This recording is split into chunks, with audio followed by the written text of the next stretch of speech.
If I had $1 for every time a wife came to me and said, we need better communication, I'd be rich by now. This seems to be such a common problem in marriage communication. And yes, people have written so many books on this subject, but I'm going to try to do this in about 3 minutes or less and just lay out 3 simple things you can do, but they could be transformative in the communication with your husband. I call them the ABCs because they start with A, B, and C. First one is A, assumptions.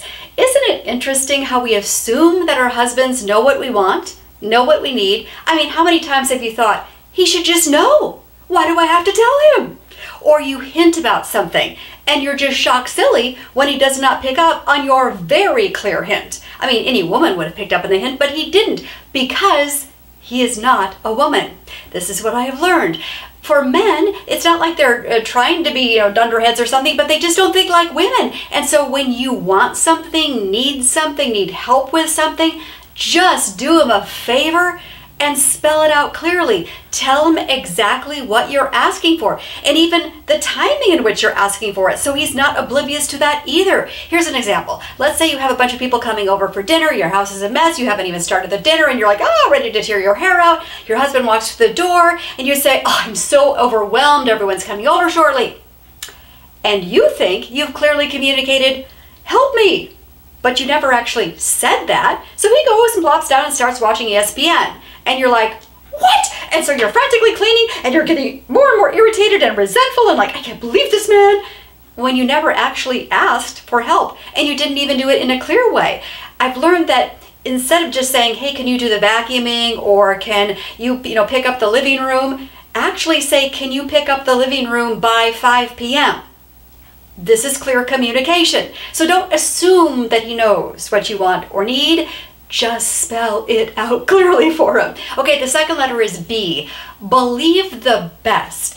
In communication, I don't know if men do this, but I know women can do this very easily. We start to read between the lines. I know what he's saying, even though he didn't say it. So in other words, he comes home from work, he's all, tired, and the kids are begging him to play, and you're thinking, a good dad would get out there and play with the kids. But he goes and sits down in his recliner and is, playing a video game, and you're like, what?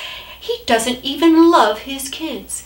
When he never said that, maybe he just said, I'm tired, I'm going to sit down. But you read between the lines something that he never communicated and come to a conclusion that he never said, that he doesn't even love his kids. Maybe you could assume the best motivation in every communication. If he forgets to pick up the milk and says, I forgot to pick up the milk, don't read between the lines. He doesn't even care about us. No, how about if he got some distressing phone call about some business deal that went sour, and so that's why he forgot the milk. Always assume the best, believe the best in communication. And then the last letter is C. Clearly and carefully listen to your husband. Be a careful listener. How many problems could be solved if we were better listeners and not so much, talking? So when your husband is trying to explain something to you, especially during a disagreement, isn't it so easy to focus on what I'm going to say next? My clear rebuttal to what he has to say, instead of actually listening carefully to his opinion, his perspective, his wishes, his desires. This is not only respectful, it's kind of commanded of us in Philippians chapter 2, verses 3 and 4. Let me read it to you. Do nothing from selfish ambition or conceit, but in humility count others more significant than yourselves. Let each of you look not only to your own interests, but also to the interest of others. So be a careful listener. Understand his perspective. You might not always agree with it, but at least take the time to actually pause and listen to what your husband is saying. And by the way, you might want to go over the ABCs with him as well, so you can both improve your communication. But even if it's just you, one person being a better communicator can really change the trajectory of your marriage.